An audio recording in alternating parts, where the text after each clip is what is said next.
No, what's up mga boss? Nandito nga pala tayo sa ating munting manukan ngayon. So, ngayon ay papakita ko sa inyo yung aking 3 months old. Yun, no? Ito sila.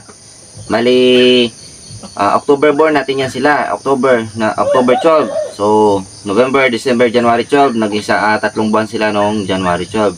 So, isa-isahin natin sila mga boss. At yan pala sila magkakapatid ay siyam. Pero 5 na lang yan natira sa akin dahil nagpunta yung mga kaibigan ko dito at nag-acquire sila at gustong-gusto nilang bumili ng linyada nito. So, yun, yan na lang natira sa akin mga boss. At ito nga pala yung stag natin.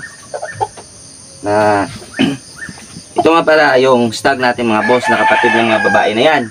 So, ito nga pala siya. 3 months old mga boss. Yun o. Ang linyada pala nito mga boss ay Belgian Asel. Sa kung nakikita nyo, ito siya ay abuhin na may pagkatalisain. So kung ang tawagatan nito sila sa kanila ng iba yung parang silver na talisain kasi abuhin. Ayun o. 3 months old mga boss. Nag 3 months old noong January 12. So naka-free range ito sila, hinuli ko lang para na may pakita ko sa inyo yung progress ng ating breeding dati.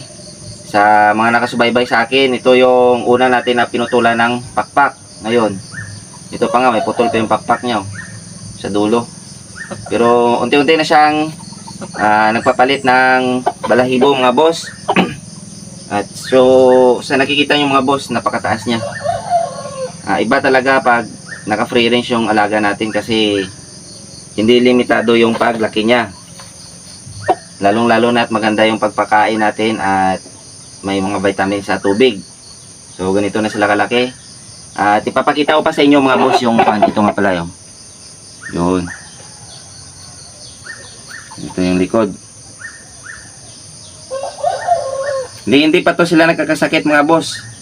Napakaganda ng paglaki nila at ang bilis nilang lumaki. Yun. At ipakita ko sa inyo yung mga babae mga boss.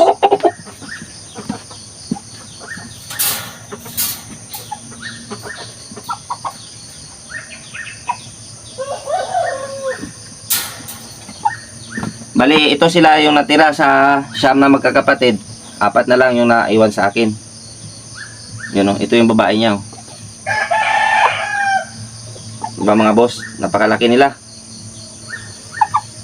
Ang lahi nito, Belgian Asel mga boss.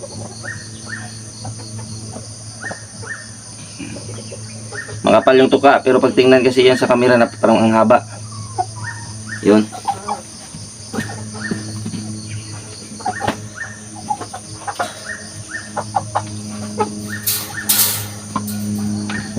Ito naman yung isang pulet natin mga boss. Yun o. Pangit ko sa camera ba. Ang mahaba tingnan ng tuka pero na maganda to. Pero siyempre pag lumaki kasi ito mag-selection pa tayo. Sa mga nakasubaybay dati sa akin mga boss, ito may putol pa yung pakpak yung dulo.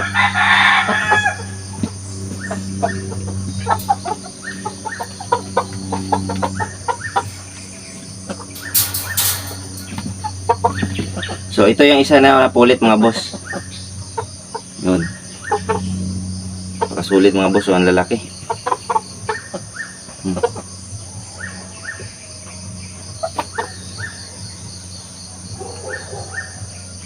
Ganda ng tuka mga boss. Napakakapal.